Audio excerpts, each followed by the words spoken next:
2차 북미 정상회담 일정이 발표된 다음 날 폼페이오 국무장관이 북한의 전향적인 조치를 압박하고 나섰습니다.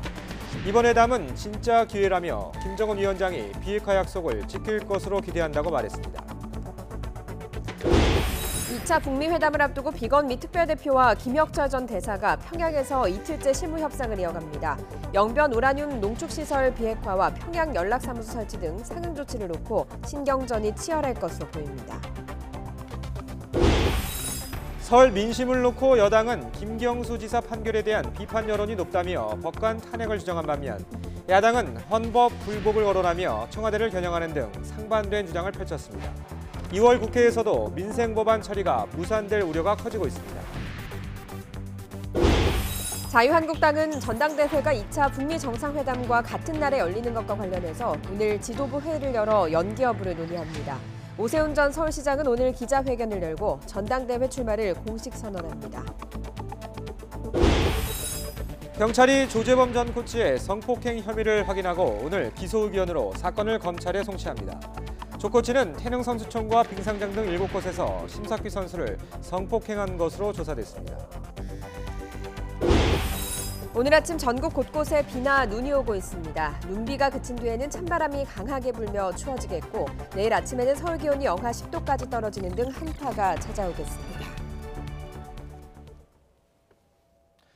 굿모닝 YTN 2부 이어갑니다. 마이크 폼페이오 미 국무장관이 북한이 비핵화 약속을 반드시 지킬 것이라고 말했습니다. 오는 27일과 28일 베트남에서 2차 북미 정상회담이 열린다고 발표한 지 하루 만에 나온 발언입니다. 북한이 비핵화를 하면 경제 발전을 위한 보상 조치도 있을 것이라는 점을 또 한 번 약속했습니다. 워싱턴 김희준 특파원입니다. 트럼프 대통령이 2차 북미 정상회담 일정을 확정 발표한 이튿날. My relationship with Kim Jong-un is a good one. Chairman Kim and I will meet again on February 27th and 28th in Vietnam. 폼페이오 미 국무장관은 이번 회담이 세계를 위한 진짜 기회라고 의미를 부여했습니다.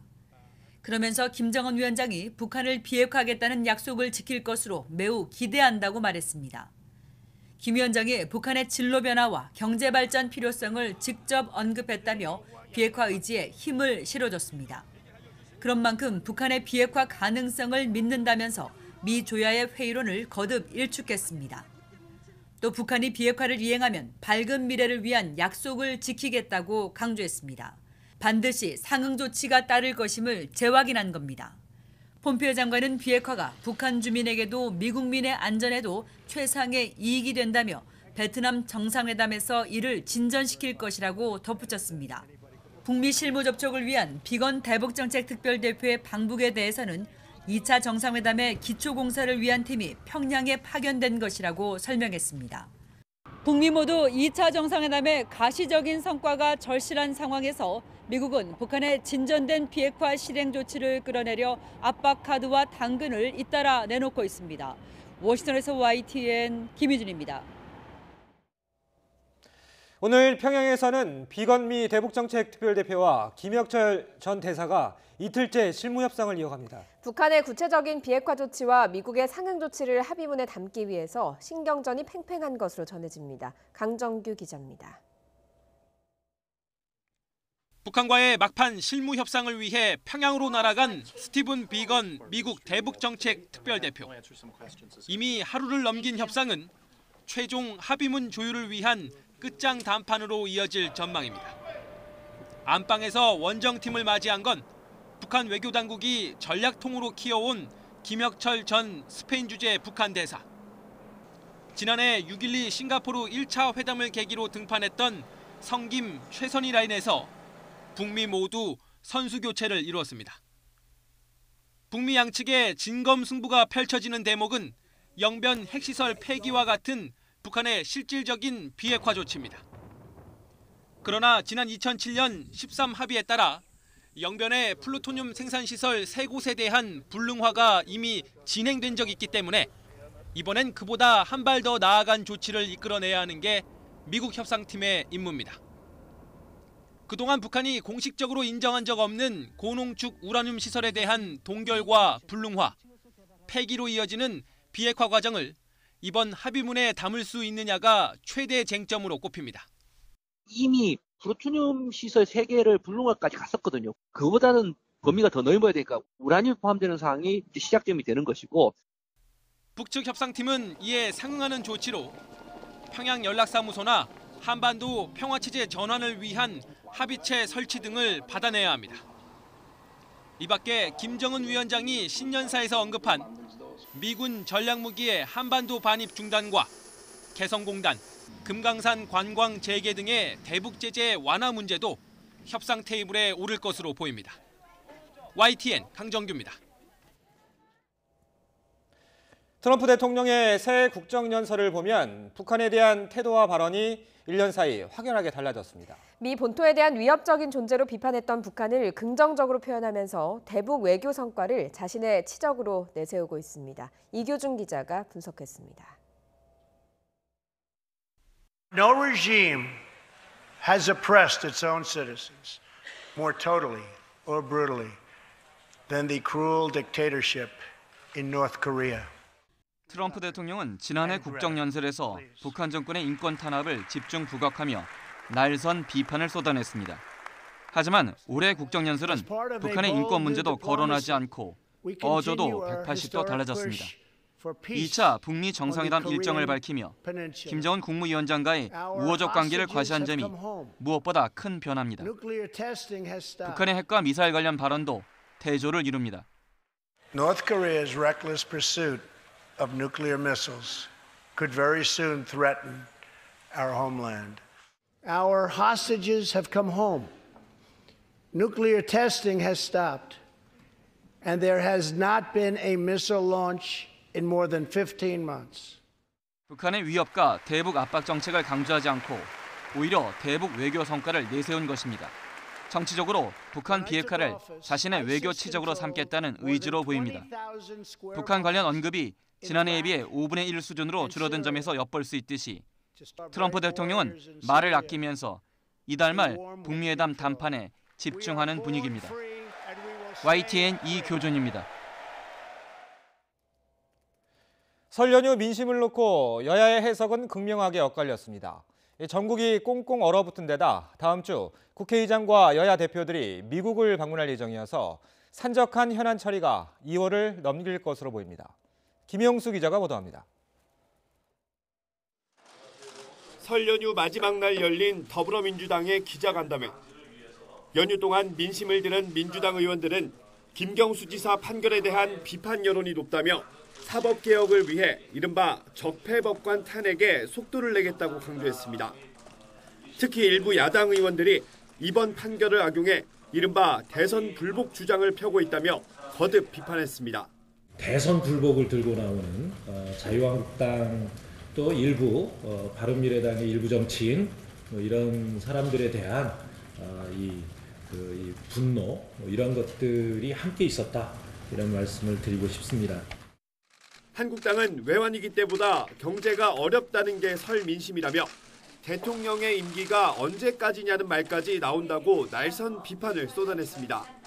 이어 김 지사 구하기에 집중하는 민주당의 모습이 문 대통령을 구하려는 것처럼 보인다며 다시 청와대를 겨냥했습니다.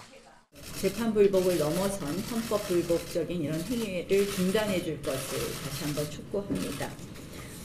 청와대에게 다시 한번 촉구합니다. 침묵으로 의혹을 덮을 수 없습니다. 2월 국회에는 유치원 3법을 포함해 미세먼지 대책과 선거제도 개혁까지 현안이 산적해 있지만 양당의 갈등은 깊어져만 가고 있습니다. 더불어민주당과 자유한국당은 서로의 이해관계가 맞아떨어지는 짬짬이 국회 파행과 일상적인 독단과 독선의 허물을 벗고 일하는 국회, 국민을 위한 국회가 되도록 황골탈퇴해야 할 것입니다. 한국당의 국회 일정 보이콧이 이어지고 있는 데다 다음 주에는 국회의장과 5당 지도부의 방미 일정도 잡히면서 주요 현안 처리가 2월을 넘길 가능성도 제기됩니다. 여야의 신경전 속에 민생법안 논의와 정치개혁에 제동이 걸리고 있다는 우려가 커지고 있습니다. YTN 김영수입니다. 자유한국당 전당대회가 2차 북미 정상회담과 같은 날 열리게 되면서 당내에선 흥행을 걱정하는 목소리가 커지고 있습니다. 비상대책위원회가 오늘 회의를 열고 전당대회 연기 여부를 논의합니다. 우철희 기자가 보도합니다. 대권 주자들의 등판으로 분위기가 달아오른 자유한국당 전당대회에 북미 정상회담이라는 돌발 변수가 생겼습니다. 지난해 지방선거 전날에 개최돼 선거 참패의 한 요인이 된 상황에서 오는 27일로 예정된 전당대회가 또 북미 회담과 정확히 겹친 겁니다. 선거 규칙을 정하는 당 선거관리위원회는 고심하는 기색이 역력합니다. 선관위원장인 박관용 전 국회의장은 YTN과의 통화에서 북미 회담으로 인해 국민적 관심이 뒤로 밀려서는 안 된다며 전당대회 날짜를 어떻게 하는 게 좋은지 선관위원들과 만나 협의해보겠다고 밝혔습니다. 후보들은 이해득실 계산 속에 의견이 갈리고 있습니다. 황교안 전 국무총리는 날짜에 크게 개의치 않겠다는 입장인 반면에 나는 선수거든요, 일종의. 그 방향과 같이 가면 되는 거 아닐까요? 오세훈 전 서울시장과 홍준표 전 대표는 당의 중요한 행사가 외부 요인에 영향을 받아서는 안 된다며 연기를 요구하고 나섰습니다. 하지만 전당대회 날짜를 바꾸려면 후보자 등록과 토론 같은 세부 일정은 물론 장소 선정 등의 실무적인 조정도 필수적이어서 지도부는 난색을 표하고 있습니다. 김병준 비상대책위원장 측은 선관위와 후보들의 입장을 들어보겠지만 제1야당의 일정이 외부 요인에 흔들릴 이유가 없다며 날짜 변경에 부정적인 견해를 밝혔습니다. 나경원 원내대표 역시 일정 변경 요구에 선을 그었습니다. 후보 간의 유불리도 있고 또 실질적으로 우리가 이 당의 행사이기 때문에 당의 행사는 정해진 수순대로 가는 것이 맞다고 생각합니다. 전당대회 규칙을 놓고도 여전히 진통이 계속되고 있습니다. 당권 도전에 나선 현역 국회의원들은 당 선관위와 지도부가 전당대회의 규칙을 멋대로 결정하고 있다고 강력 반발하면서 토론회를 늘리라고 요구했습니다. 북미 회담이라는 초대형 변수에 내부 파열음까지 계속되면서 모처럼 맞은 지지율 상승세를 이어가려던 한국당의 고심도 깊어지고 있습니다. YTN 우철입니다. 오세훈 전 서울시장이 오늘 오전 서울 영등포에 있는 자유한국당 당사에서 기자회견을 열고 전당대회 출마를 공식 선언합니다. 오 전 시장이 출마를 선언하면서 오는 27일로 예정된 한국당 전당대회는 오 전 시장을 포함해 앞서 출마 의사를 밝힌 황교안 전 국무총리와 홍준표 전 한국당 대표의 3파전이 예상됩니다. 손혜원 의원이 SNS에 박지원 의원을 비난하는 글을 올리자 평화당이 발끈하고 나서는 등 양측의 대립이 깊어지고 있습니다. 무소속 손 의원은 자신의 SNS에 목포의 삼선 의원이 지역 인구를 늘리기 위해 어떤 노력을 했느냐며 새벽부터 주민과 악수하고 다니는 게 국회의원으로서 할 일의 모두는 아니라고 평화당 박지원 의원을 비판했습니다. 이에 대해 민주평화당 김정현 대변인은 재헌 국회 이래 이런 국회의원은 없었고 20대 국회에서도 최악의 국회의원이라고 강하게 반발했습니다. 정부와 여당이 발전소 하청 근로자 정규직 전환 대책을 발표한 가운데 오늘 더불어민주당 이해찬 대표가 고 김영균 씨의 빈소를 찾아 조문합니다. 이 대표는 오늘 오후 2시쯤 고 김영균 씨의 빈소가 마련된 서울대병원 장례식장을 방문해 조문하고 유가족을 위로할 계획입니다. 앞서 지난 5일 민주당과 정부는 발전소 연료, 환경설비 운전 분야는 공공기관 정규직화에 속도를 내고 김영균 씨 사고 진상규명을 위한 조사위원회도 꾸리기로 했습니다. 연휴 뒤 첫 출근 준비하고 계시죠? 오늘은 날씨 챙기셔야겠습니다. 비가 내리거나 눈이 오는 곳이 있는데요. 낮부터는 추워진다고 합니다. 출근길 날씨 알아보죠. 박현식 캐스터. 네, 광화문에 나와 있습니다. 네, 서울은 눈비가 이제 좀 그쳤다고요? 네, 1시간 전까지 서울에는 약하게 눈이 내렸는데요. 지금은 눈비가 모두 잦아들었습니다. 하지만 도로가 여전히 미끄러운 만큼 출근길 교통안전에 각별히 주의하시기 바랍니다. 대신 공기가 무척 차가워졌습니다. 현재 찬바람이 불면서 서울의 체감온도는 영하 3도까지 뚝 떨어졌는데요. 낮에는 칼바람이 더 심해지니까요. 평소보다 옷차림 꼭 따뜻하게 하고 나오시기 바랍니다. 현재 경기 동부와 강원 등 중북부 지역을 중심으로 비나 눈이 오고 있습니다. 많은 눈이 내리는 강원 속초와 양양 등에는 대설주의보도 발효 중인데요. 오늘 오전까지 강원 영동 북부에는 10cm 이상의 눈이 오겠고요. 강원 산간과 북부 해안에는 2에서 7cm, 그 밖에 내륙에도 1cm 안팎의 눈이 오겠습니다. 경기 동부와 영서, 충북 북부와 전남에는 5mm 미만의 비가 조금 오겠습니다. 오늘 아침 공기도 무척 탁합니다. 중국발 스모그가 유입되면서 서울의 초미세먼지 농도는 매우 나쁨 수준까지 올랐고요. 중부와 전북 지역은 나쁨 수준을 보이고 있습니다. 미세먼지는 낮부터 찬바람이 강해지면서 수도권 지역부터 점차 해소되겠습니다. 오늘 퇴근길에는 영하권 추위가 찾아옵니다. 서울의 낮 기온 0도, 퇴근길에는 영하 4도까지 떨어지겠고요. 내일 아침에는 영하 10도의 한파가 찾아오겠습니다. 강추위는 주말까지도 계속된 뒤 다음 주 초부터 누그러지겠습니다. 갑작스레 찾아온 막바지 한파에 감기 걸리기 쉬우니까요. 건강관리 잘해주시기 바랍니다. 지금까지 광화문에서 YTN 박현실입니다. 네, 올겨울 미세먼지로 참 힘들었습니다. 중국 영향이 크다 아니다. 한중 두 나라가 논란을 벌이기도 했죠. 지난달 중순 발생한 고농도 미세먼지는 중국 등의 국외 영향이 절대적이었다는 분석 결과가 나왔습니다. 황선욱 기자가 보도합니다. 지난달 11일부터 15일까지 5일 동안 전국 대부분 지역에서 고농도 미세먼지로 큰 고통을 겪었습니다. 지난 12일은 하루 평균 매우 나쁨 수준을 보였고 14일 경기 북부 지역은 2015년 관측 이후 전국 역대 최고치를 경신했습니다. 대기 정체로 1차 유입된 미세먼지가 축적된 상태에서 국외 오염물질이 추가로 유입됐기 때문입니다. 국립환경과학원은 분석 결과 지난달 4일의 경우 국외 영향이 최고 82%, 전국 평균은 75%로 나타났다고 밝혔습니다. 이 기간 미세먼지 최고 농도는 백령도가 수도권보다 오히려 높게 나타났습니다. 또 질산염과 황산염 증가 폭도 백령도가 내륙보다 더 커 국외 유입이 뚜렷한 특성을 보여줬습니다. 농도가 갑자기 증가를 하는 이런 현상들이 나타나거든요. 그러니까 평상시에 우리나라에서는 나타나지 않던 현상이 갑자기 이제 나타나기 시작했다라고 보게 되면은 이게 우리나라 요인은 아니다라는 것을 알 수 있는 거거든요. 이런 점은 당시 중국의 미세먼지 상황을 보면 더욱 뚜렷합니다. 중국 미세먼지는 지난달 10일 징진시 주변에서 나빠지기 시작해 14일까지 지속하다가 15일 이후 해소됐습니다. 이동 시간을 감안하면 하루 차이로 우리나라와 발생 시기가 일치합니다. 국립환경과학원은 미세먼지 공동대응 강화를 위해 이번 분석 결과를 중국 측에 전달하기로 했습니다. YTN 황순욱입니다. 북한도 미세먼지로 고통이 큽니다. 국제사회 제재로 에너지원을 석탄에 더 의존하게 된 게 큰 이유입니다. 북한의 미세먼지는 남한으로도 오기 때문에 남북 공동 대응이 필요해 보입니다. 이종수 기자입니다.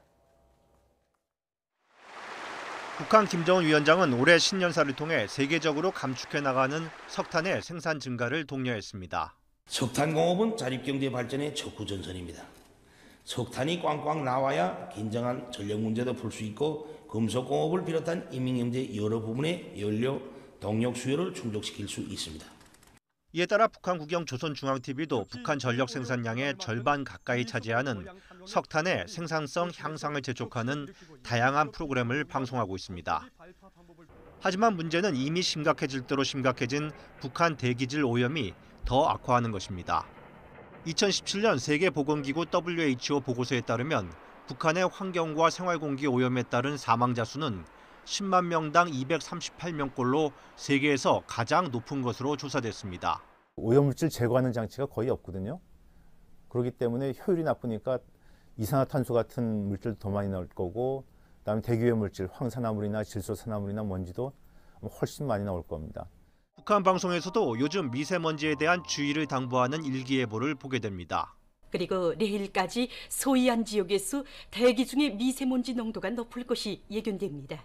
북한 미세먼지는 바람을 타고 남하하는데 남한 미세먼지의 15% 정도가 북한에서 넘어오는 것으로 전문가들은 보고 있습니다. 이에 따라 남북은 정상회담을 통해 우선 산림 협력 사업을 벌이기로 했습니다. 이와 관련해 전문가들은 남한의 대기오염 정책의 점검을 위해 북한의 대기질 상태를 정확히 파악하는 것이 기요하다고 한 목소리를 내고 있습니다. YTN 이종수입니다. 서울택시 기본요금이 인상됩니다. 오늘 16일부터 3,800원으로 오르고 심야요금은 4,600원이 됩니다. 대중교통요금이 줄줄이 오르진 않을지 걱정입니다. 이기정 기자가 보도합니다. 서울시 택시 기본요금이 오르는 시점은 오는 16일 오전 4시. 기본요금이 3,000원에서 3,800원으로 오릅니다. 심야요금은 3,600원에서 4,600원으로 1,000원이 인상됩니다. 대형과 모범 택시는 1,500원이 인상된 6,500원입니다. 택시의 거리요금도 142m당 100원이 오르던 것에서 10m 줄어든 132m로 적용됩니다. 시간요금은 이전보다 4초 줄어든 31초마다 100원으로 결정됐습니다. 주간보다 20%를 더 받는 심야 할증요금은 끝자리가 10원 단위로 나오는 경우가 있는데 이때는 100원 단위로 반올림하게 됩니다. 즉 요금이 4,040원이 나오면 4,000원을, 4,050원이 나오면 4,100원을 내면 됩니다. 서울시는 16일부터 보름 동안 서울택시 7만여 대의 미터기에 조정된 금액을 반영하는 작업을 진행합니다. 하지만 5년 4개월 만에 택시 요금이 오르면서 버스와 지하철 등 다른 대중교통 요금의 도미노 인상이 우려됩니다. 서울시는 다른 대중교통의 요금 인상은 폭과 시기가 결정되지 않았다는 입장이지만 서울 지하철도 성인 기준으로 1,250원에서 200원 인상하는 방안이 거론되고 있습니다. 지하철 영업 적자도 심해지고 있고 버스와 지하철 요금이 2015년 6월에 오른 이후 인상 시기가 도래하고 있다는 점 등이 불안 요인으로 작용하고 있습니다. YTN 이기정입니다. 최근 서울 부동산 시장은 숨죽인 모습이지만 비규제 지역에서 분양한 일부 단지들은 청약 경쟁률이 꽤 높았습니다. 입지가 좋으면서도 규제를 비켜간 곳에 수요가 몰리는 풍선 효과가 당분간 이어질 것으로 보입니다. 이하린 기자가 보도합니다. 오는 2021년 811가구 규모로 인천 구평에 들어설 재개발 아파트. 청약 경쟁률이 최고 9대1, 평균 3.5대1을 기록했습니다. 계약금 1,000만 원 정액제와 중도금 대출에 대한 이자 후불제 등 다양한 조건이 예비 청약자들의 주목을 받았습니다. 저희 단지는 이제 정부 규제 정책에서 벗어난 비규제 지역이고 또 그동안에 부평구 내에 공급이 많지 않았기 때문에 신혼부부나 젊은 층의 실수요자 중심으로 올해 광주와 대구에서 분양한 일부 단지들은 경쟁률이 수십 대 1에 달했습니다. 지난해 지역별 청약 경쟁률을 보면 대전은 1년 전보다 7배, 경기도 부천은 20배 가까이 치솟았습니다. 이들 지역은 당첨자 발표일로부터 6개월 또는 1년 뒤에 분양권을 사고팔 수 있고 무주택자는 주택담보인정비율 LTV와 총부채 상환비율 DTI도 60% 이상을 적용받습니다. 여기에 청약 통장을 1년 이상 가지고 있다면 유주택자라도 1순위 청약 자격이 주어집니다. 조정 대상 지역이 아니기 때문입니다. 이러한 이점 때문에 규제를 비껴간 지역에 수요가 몰리는 이른바 풍선 효과가 나타나는 건데 비규제 지역 사이에서도 차이는 큽니다. 지난해 11월 경기도 파주와 인천 중구에서 분양한 일부 단지는 청약 미달 사태가 빚어지기도 했습니다. 특히 인천 같은 경우에는 비규제 지역이지만 재건축 재개발이라든지 역세권, 구도심처럼 좀 입지 여건이 뛰어난 지역은 청약 수요가 많이 몰리는 반면에 신도시라든지 혹은 앞으로 입주 물량들이 많이 몰릴 것 같은 지역들 같은 경우에는 청약 수요가 많이 빠져나가면서 대출 규제로 매수자들의 돈줄이 막혀 있는 데다 서울 등 규제 지역에선 공시가격 인상으로 보유세 상승까지 예고된 상황입니다. 이에 따라 당분간 분양시장에선 비규제 지역 아파트의 옥석 가리기가 본격화할 전망입니다. YTN 이하린입니다. 올해도 경제 상황이 녹록지 않아 보입니다. 특히 취업 한파는 누그러질 기미가 보이질 않습니다. 경기 회복을 위해선 고용을 되살리는 정책적인 노력이 중요하다는 지적이 나오고 있습니다. 조태현 기자의 보도입니다. 입시학원과 공무원학원, 고시촌 등이 몰려있는 서울 노량진 일대. 특히 공무원이 되길 원하는 청년들이 많습니다. 이들이 공무원 시험을 준비하는 건 극심한 취업난과 무관하지 않습니다. 학생들이 그런 부분에 대해서 걱정이 많고 그래서 다른 분야, 특히 이런 공무원 준비를 하는 분야들로 사람들이 눈을 많이 돌리고 있는 추세인 것 같아요. 지난해 취업자는 2017년보다 10만 명가량 증가하는 데 그쳤습니다. 9년 만에 최소 증가폭이었습니다. 실업률은 17년 만에 최고치로 치솟았는데 청년 실업률도 여전히 높았습니다.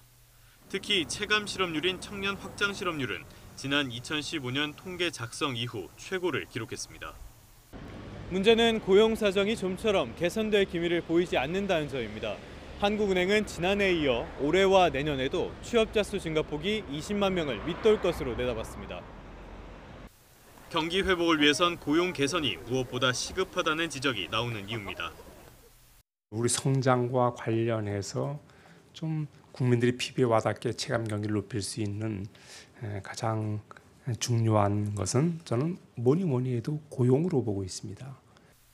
고용 확대를 통한 소득 증가는 소비로 이어지고 이는 경기 활성화를 유도해 고용이 더 늘어나는 선순환 구조를 만들기 때문입니다. 단기적으로는 정부 지출, 정부 재정 지출을 통해서 고용을 늘리는 것이 가장 합리적인 정책일 수 있겠습니다. 그리고 생산성이 늘어야 기업들이나 혹은 자영업자들이 임금을 줄 여력이 늘어나게 되고 그에 따라 고용이 증대될 수 있겠습니다. 따라서 정부가 위축 추세인 민간의 고용을 확대하기 위한 종합적이고 적극적인 대책을 시급히 마련해야 한다는 목소리가 갈수록 커지고 있습니다.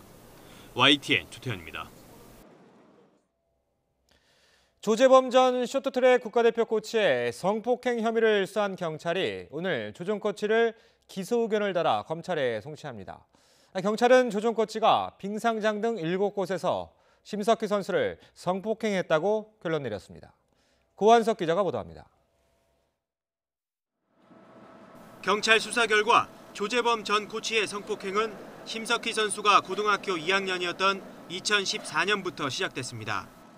이후 태릉과 진천선수촌, 빙상장 등 모두 7곳에서 3년 넘게 이어졌습니다. 조 전 코치는 여전히 사실무근이라며 혐의를 부인하고 있지만 경찰은 범행을 입증할 만한 다수의 증거를 확보했습니다. 결정적이었던 건 심 선수가 제출한 메모였습니다. 메모에는 조 전 코치의 범행 일시와 장소가 적혔고 이는 빙상연맹 경기 일정표상의 동선과도 겹쳤습니다. 심 선수는 성폭행 피해 당시 상황을 오늘 기분이 매우 좋지 않았다는 식으로 애들로 표현해놓기도 했습니다. 조 전 코치 휴대전화와 태블릿 PC에서도 성폭행 정황을 보여주는 증거가 나타났습니다. 심 선수와 주고받은 메시지를 복원해보니 성폭행과 관련된 대화가 있었던 겁니다. 그 장소에 가지 않았으면 알 수 없는 사실을 정확히 말하는 등 심 선수의 진술은 구체적이고 일관됐고 이를 뒷받침할 동료 선수들의 증언까지 나왔습니다. 이에 따라 경찰은 심 선수가 고소장에서 밝힌 조 전 코치의 모든 혐의가 인정된다고 결론 내리고 기소 의견으로 사건을 검찰에 넘기기로 했습니다. 특히 경찰은 조 전 코치가 범행을 은폐하기 위해 심 선수를 협박한 정황을 확보하고 성폭행에 더해 협박과 강요 혐의도 추가했습니다. YTN 고한석입니다. 8개월 동안 계속된 검찰의 사법농단 의혹 수사가 막바지에 접어들었습니다. 어제 양승태 전 대법원장을 소환 조사한 검찰은 오는 11일쯤 양 전 대법원장과 일부 법관들을 우선 재판에 넘길 방침입니다. 권남기 기자가 보도합니다. 검찰이 설 연휴에도 구속 상태인 양승태 전 대법원장을 구치소에서 불러 비공개 조사를 벌였습니다. 마지막 조사가 될 가능성이 큽니다. 양 전 대법원장은 첫 소환 조사 때 밝힌 것처럼 여전히 자신의 혐의 대부분을 부인한 것으로 전해졌습니다. 공정한 시각에서 이 사건이 소명되기를 바랄 뿐입니다. 검찰은 설 연휴에도 사법농단 수사를 계속하며 양 전 대법원장 등에 대한 기소 준비를 상당 부분 마쳤습니다. 검찰은 우선 양 전 대법원장과 함께 박병대, 고영환 전 대법관도 재판에 넘길 예정입니다. 임종원 전 법원행정처 차장도 판사 블랙리스트에 가담한 혐의를 추가할 계획입니다. 이들에 대한 기소는 오는 11일쯤 이뤄질 예정입니다. 검찰은 다음 단계로 가능한 이번 달 안에 의혹에 연루된 또 다른 전현직 판사들을 재판에 넘길 방침입니다. 차한성, 이인복 전 대법관과 이민걸 전 법원행정처 기획조정실장, 이규진 전 대법원 양형위원회 상임위원 등이 기소 대상으로 꼽힙니다.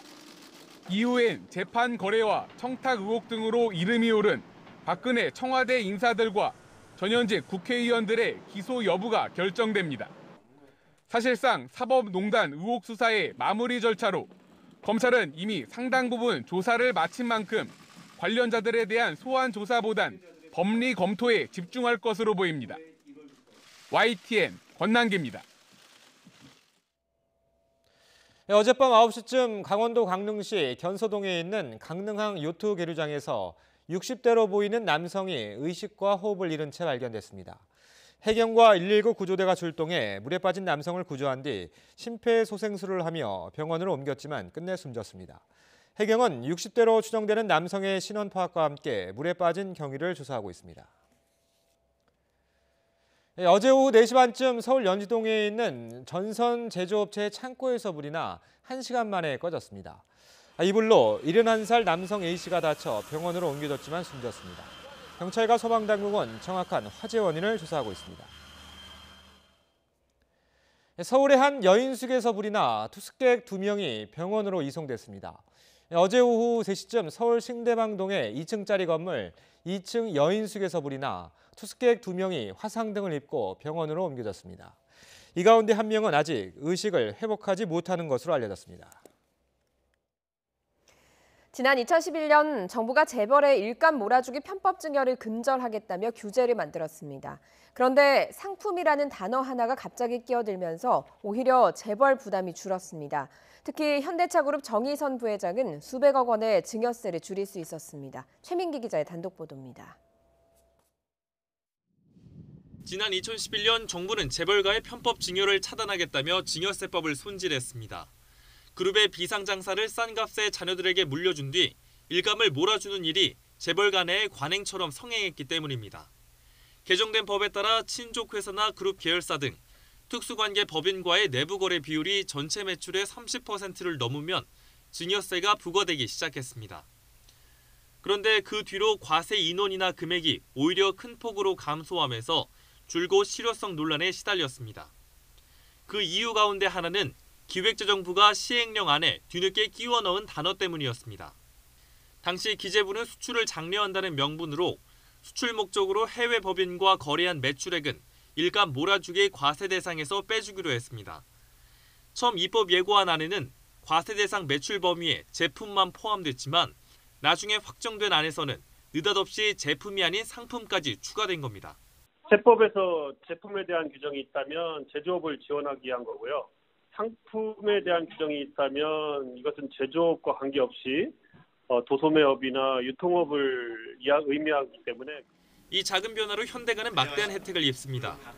정의선 현대차 부회장, 경영권 승계의 핵심 계열사인 현대글로비스는 내부 거래 비율이 한때 80%도 넘는 수준이었습니다.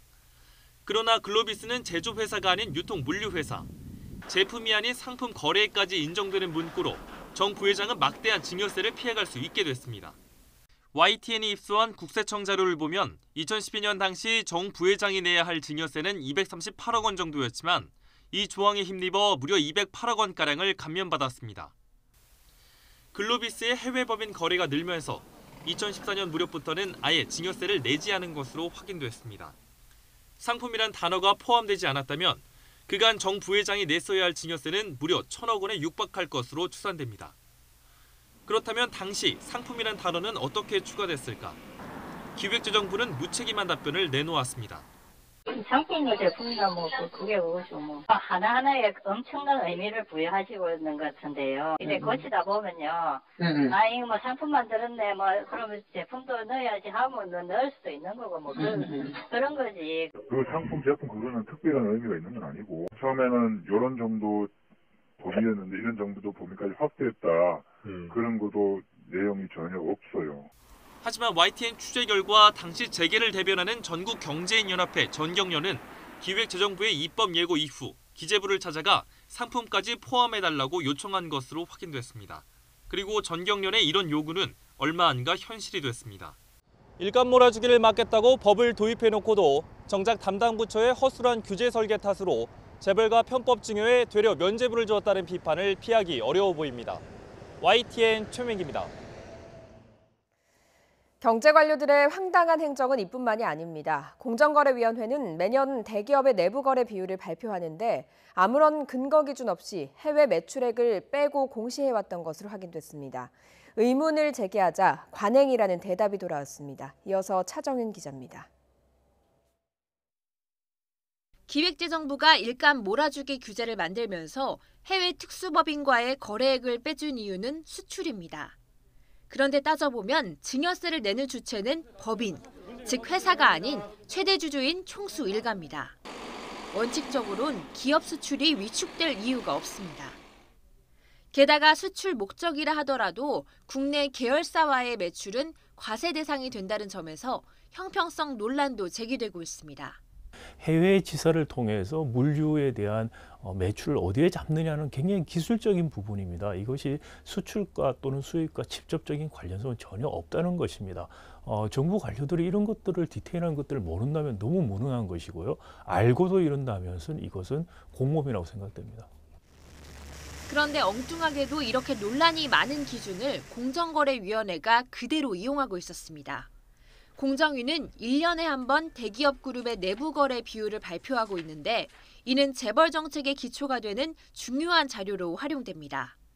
그런데 2017년 현대 글로비스의 내부 거래 비율은 3분의 2에 달했는데도 공정위는 해외 매출액을 다 빼주고 20% 남짓으로 축소해 공지했습니다.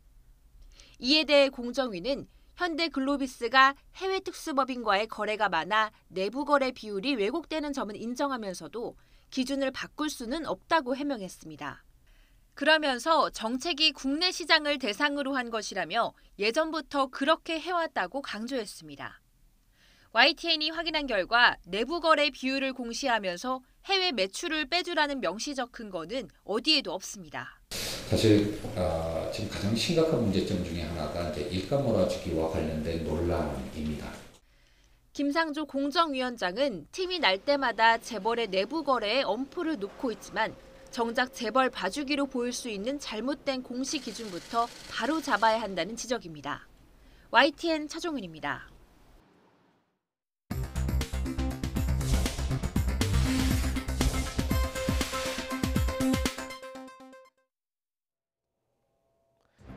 이 시각 보도국입니다. 공무상 비밀누설 혐의로 고발된 김태우 전 청와대 특별감찰관 수사관이 오는 10일 검찰 조사를 받을 예정입니다. 김 전 수사관 측 변호인은 사건을 담당하고 있는 수원지방검찰청이 10일 오전 10시 소환 조사를 통보해와 응하기로 했다고 밝혔습니다. 문재인 대통령은 자신의 가족처럼 국민의 안전을 챙긴 공직자들이 있어서 설 연휴가 좀 더 안전할 수 있었다며 감사의 뜻을 표했습니다. 문 대통령은 SNS에 연휴를 마친 소감을 밝히면서 구제액이 발생해 걱정이 많았는데 설을 반납하다시피 하고 1,300만 마리가 넘는 소와 돼지에 백신 접종을 마친 공무원들과 수의사들께 각별한 고마움을 전한다고 말했습니다.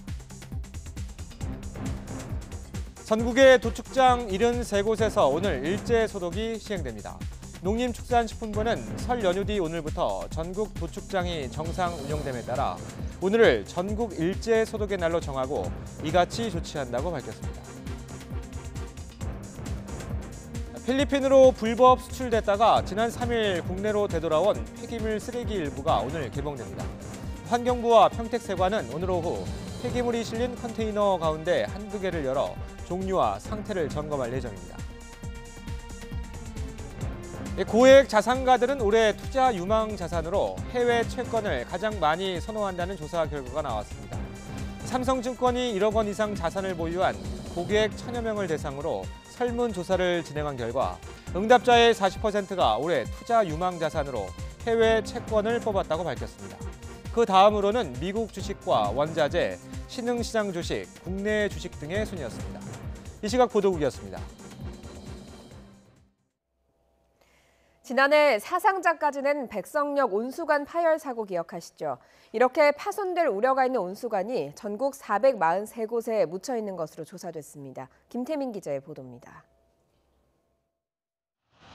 평일 저녁 도로를 뜨거운 물바다로 만들고 무고한 목숨까지 앗아간 백성역 온수관 파열 사고. 원인 분석에만 한 달 넘게 걸렸습니다. 국가수는 28년 전 부실했던 용접 시공이 문제였다고 결론 내렸습니다. 사고 온수관은 뜨거운 물을 흘려보내 미리 관을 팽창시켜 뒤틀림을 예방하는 공법을 사용했습니다. 이를 위해 구멍을 뚫어 점검을 마치면 다시 뚜껑을 용접하는데 이 과정이 불량이었다는 겁니다. 생성이 됐는지 여부를 이제 확인하기 위해서 그 정도 50에서 58cm를 뜯어내고 기계 장치를 넣어서 다 확인한 다음에 다시 그 부분을 바로 그대로 또 용접해서 붙이는 거거든요. 용접 용액이 밤에 그 두께만큼 차야 되지 않습니까? 그게 다 채워지지 않았다. 문제는 여기서 그치지 않습니다. 같은 공법으로 시공한 배관이 전국 443곳에 묻혀 있기 때문입니다. 주로 고양과 성남 등 1기 신도시 지역에 집중돼 있습니다. 지역 난방공사는 긴급 점검에 나섰습니다. 443개소의 모든 위치를 파악하였으며 어제부터 파악된 모든 위치를 직접 굴착하여 동일 공법으로 용접한 부위를 전량 보수하거나 교체할 계획입니다. 하지만 현재까지 점검이 이뤄진 건 30% 남짓에 불과하고 모든 작업이 마무리되려면 2달은 더 걸릴 전망입니다. 전문가들은 이런 식의 점검이 근본적인 대책이 될 수 없다고 지적합니다. 용접 불량이나 노후화 말고도 온수관 파열을 일으키는 요인이 많다는 겁니다. 원인이 아니라 결과일 수가 있거든요. 그래서 주변 집안의 치마에 의해서 그럴 경우가 많기 때문에 근본적으로 그 지역의 취약한 지질에 따르는 치마를 고려한 근본적인 대책이 필요하다고 봅니다. 난방공사 측이 조만간 온수관 종합안전관리 대책을 발표할 예정인 가운데 어떤 해결책을 제시할지 관심입니다. YTN 김태민입니다.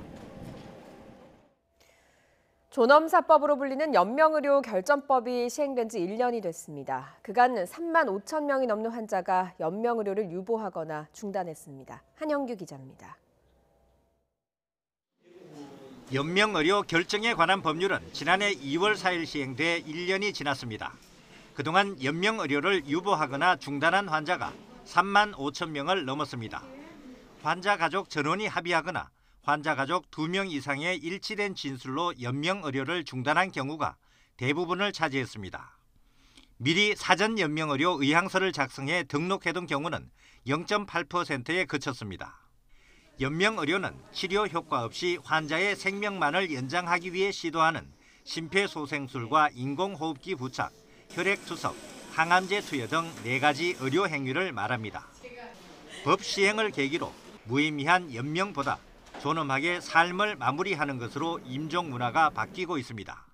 우리 사회에 스스로가 한번 죽음에 대해서 아니면 삶의 마무리 단계에 대해서 생각하게 되는 그런 계기를 마련했다고 생각합니다. 지난해 말 법이 개정돼 오는 3월 28일부터는 환자의 불필요한 연명의료 행위를 중단하려고 할 때 동의를 받아야 하는 가족의 범위가 축소됩니다. 현재는 배우자와 직계 좀비 속 전원의 동의를 받아야 하지만 앞으로는 배우자와 일촌인의 직계 좀비 속으로 줄어듭니다. 중단할 수 있는 연명의료의 범위도 확대됩니다. 현재는 심폐소생술 등 4가지만 해당하지만 앞으로는 체외생명유지술과 수혈, 승합제 투여도 중단할 수 있게 됩니다. 하지만 가족이 없거나 연락이 되지 않는 무연고자, 독거노인 등은 연명의료 결정의 사각지대에 있어 사회적 논의와 합의가 필요합니다. YTN 한윤규입니다. 요즘은 유튜브로 정보 검색을 하거나 재미있는 콘텐츠를 골라서 시청하는 분들 많죠. 이 유튜브의 영향력이 커지면서 이제 인기 스타들도 텔레비전을 넘어 유튜버로 거듭나고 있습니다. 박석영 기자가 취재했습니다. 예능 촬영이라기엔 조촐한 장비 앞. 개그맨 김준호가 대본 없이 즉흥적으로 말을 쏟아냅니다. 이게 얼강이로 유튜브의 힘인 거라. 자신이 운영하는 유튜브 개인 채널 콘텐츠를 촬영하는 겁니다. 본격적으로 시작한 지 1년쯤 방송에서 다 보여주지 못했던 끼를 마음껏 발산하다 보니 구독자 수가 47만 명까지 늘었습니다. 뭐 어린이용부터 무슨 성인 코미디부터 무슨 먹방, 무슨 브이로그 형식 다 할 수 있어서 너무 좋고 자기 개발을 계속 할 수밖에 없어. 구독자들 기다리고 있으니까. 판권이나 저작권이 저한테 있고. 한 시절을 풍미한 개그맨 이홍열도 새로운 도전에 나섰습니다. 영상 편집과 자막 삽입까지 손수하면서 창작에 대한 갈증을 해소하고 있습니다. 해서 이제 댓글들 이렇게 보내오고 하는 거 보면 제일 이제 기분 좋았던 게 즐겁고 재밌게 보다가 눈물이 좀 났다. 이건 뭐 재미와 감동이잖아요. 네. 아 이거는 내가 꼭 전하고 싶은 건데 전달이 됐구나 하는 생각에 그때처럼 기쁜 게 없습니다. 그렇군요. 오늘은 땅콩버터 쿠키를 만들어 보도록 하겠습니다. 배우 신세경은 3개월 전부터 유튜브에 발을 들였습니다. 요리나 전시를 즐기는 차분한 일상생활을 보여주면서 색다른 매력을 발산하고 있습니다. 이처럼 유튜버로 깜짝 변신해 팬들과 만나는 스타들이 점점 늘어나고 있습니다. 압도적인 이용률을 자랑하는 만큼 유튜브 파급력이 상당하기 때문입니다. 틀에서 벗어난 자신만의 콘텐츠라는 것도 장점입니다. 팬들과 직접 소통이 가능하고요. 무엇보다도 자신이 원하는 콘텐츠를 직접 만들고 또 반응을 보면서 확장을 할 수 있다는 장점이 있기 때문에 앞으로도 계속 활성화될 가능성이 높습니다. 1인 1미디어 시대, 텔레비전과 인터넷의 벽이 허물어지면서 유튜버로서 도전장을 내미는 스타들은 더욱 늘어날 것으로 보입니다. YTN 박서경입니다. 코미디 영화 극한 직업이 설 연휴 마지막 날 1000만 관객을 돌파했습니다. 코미디 영화로는 6년 만인데요. 흥행 비결이 뭔지 최두희 기자가 전해드립니다. 지금까지 이런 맛은 없었다. 이것은 갈비인가 동물. 아약반 형사들의 코믹 수사극 극한 직업이 흥행 돌풍을 일으키며 개봉 15일째 1000만 영화에 등극했습니다. 지난해 1000만을 넘은 신과 함께 인과연에 이어 역대 23번째이자 코미디 영화로는 7번 방위 선물 이후 6년 만입니다. 극한 직업의 흥행 이유로는 영화 속 웃음 타율이 제법 높다는 점이 꼽힙니다. 국민 간식으로 꼽히는 치킨을 소재로 자영업 소상공인의 애환을 담으며 공감대를 넓혔다는 점도 흥행 비결로 분석됩니다. 대사에 그 즐거움이 분명히 있는 작품이고요. 그리고 뒷부분에는 그 기대를 뛰어넘는 액션씬도 볼 수가 있고 모든 사람들이 다 자기 직업에 목숨을 걸고 일하는데 그게 다 극한 직업이 될 수 있다는 이 시대 치킨맨들을 향한 어떤 그 세레나데랄까요? 대진운도 따랐습니다. 지난해 개봉한 국가부도의 날이나 마야광 등 잇따라 나온 무게감 있는 한국 영화에 지쳤던 관객들이 가벼운 코미디 영화에 마음을 열었다는 평가가 나옵니다. 개봉식에는 비슷한 유형의 코미디 경쟁작도 드물었고 극장과 성수기 가운데 하나로 꼽히는 설 연휴조차 이렇다 할 강력한 경쟁자가 없었습니다. 한국 영화 경쟁작이었던 뺑반은 가볍게 제쳤고 외화 경쟁작 알리타 배틀엔젤은 설 연휴 막바지에 개봉해 큰 변수가 되지 못했던 겁니다. 연휴 기간에도 거침없는 흥행세로 올해 첫 1000만 돌파 기록을 세운 극한 직업이 앞으로 보여줄 기록 행진이 어디까지 이어질지가 관심사입니다. YTN 최두입니다. 3.1운동이 올해로 100주년을 맞게 됩니다. 3.1운동의 도화선이 됐던 건 20여일 전 일본 도쿄 한복판에서 벌어졌던 유학생들의 2.8 독립선언이었습니다. 이 역사의 현장을 황보현 특파원이 찾아가 봤습니다. 1919년 2월 8일 큰 눈이 내린 그날 일본의 심장부 도쿄 한복판에서 대한독립을 외치는 함성이 울려 퍼졌습니다. 최팔룡, 백관수 등 당시 유학생 600여 명이 조선 YMCA 회관에서 거사를 벌인 겁니다. 근데 조선 군내에서는 뭐 볼 수 없는 거, 국제 정세 그런 거 덕혀 있는 학생들을 많이 볼 수 있었기 때문에 먼저 여기서 운동이 시작됐던 거죠. 당시 기독교인들이 세운 조선 YMCA 회관은 평소 유학생들이 자주 모이는 곳인데다 종교단체여서 감시도 느슨해 큰일을 도모하기에 적격이었습니다. 이 일대가 100년 전 2.8 독립선언이 발표됐던 바로 그 현장입니다. 당시 이곳에 있었던 조선 YMCA 회관 건물은 1923년 관동 대지진 때 불타 이곳에서 600m 떨어진 곳으로 이전했고 지금은 1층에 세탁소가 있는 4층 건물이 들어서 있습니다. 일본의 강제병합이 우리 민족의 생존과 발전을 위협하고 동양 평화를 깨뜨린다는 점을 강조한 2.8 독립선언문. 독립 요구가 받아들여지지 않으면 피를 흘리는 싸움을 할 것이라는 강경한 투쟁 의지도 담겼습니다.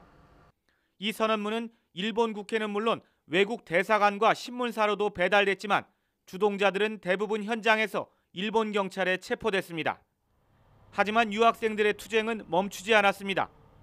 28 독립선언 직후인 12일과 24일에 각각 100명이 넘는 유학생들이 일왕 거처 바로 인근인 히비야 공원으로 뛰쳐나가 만세운동을 이어간 것입니다.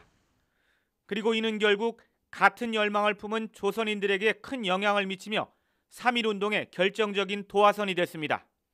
식민지 민중이 식민지 종주국 그 수도에서 독립선언을 했다는 것은 아마 유례가 없는 일이라고 봅니다. 서슬퍼런 도쿄 한복판에서 일제의 간담을 서늘하게 했던 28 독립선언. 독립운동사 측면에서 중요한 의미를 가지지만 역사 현장에 아직 제대로 된 편말 하나 세우지 못하고 학술적인 연구도 충분하게 이루어지지 않고 있는 점은 이 시대의 과제로 남아 있습니다. 도쿄에서 YTN 황보현입니다.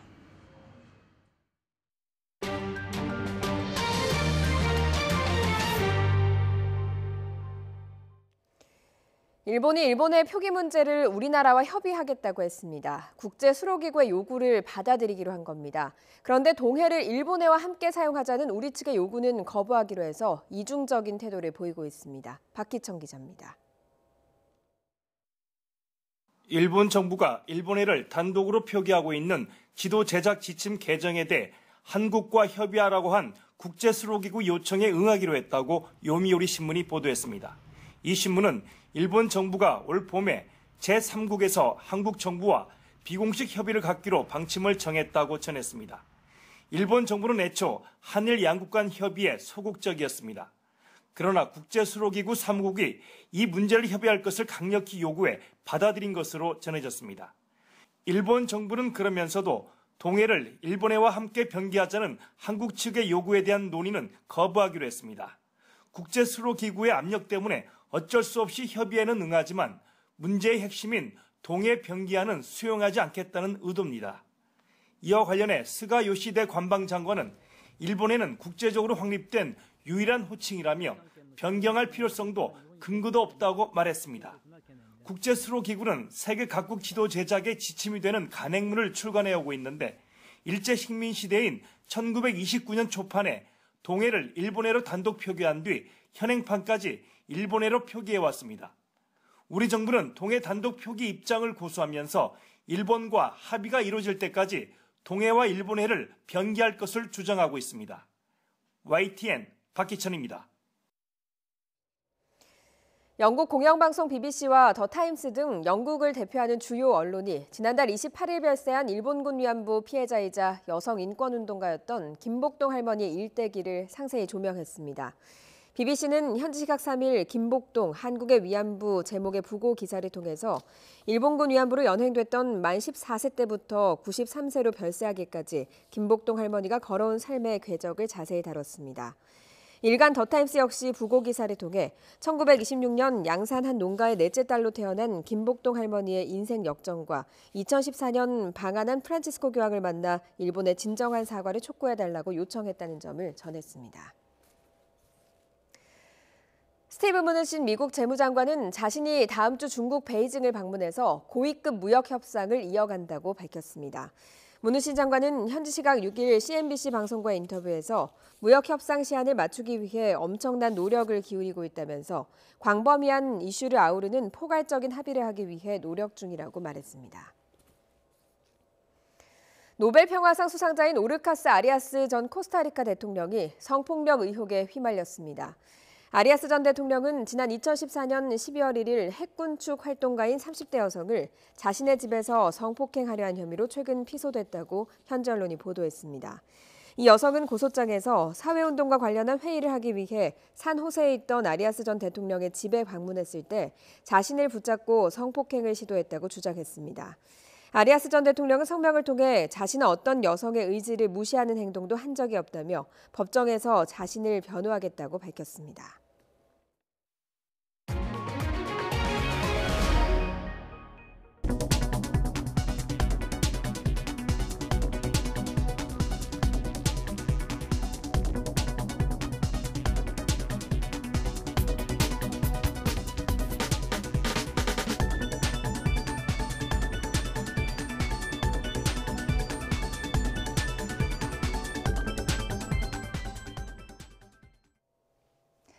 연휴 뒤 첫 출근길, 수도권 지역은 약하게 오던 비나 눈이 그쳤습니다.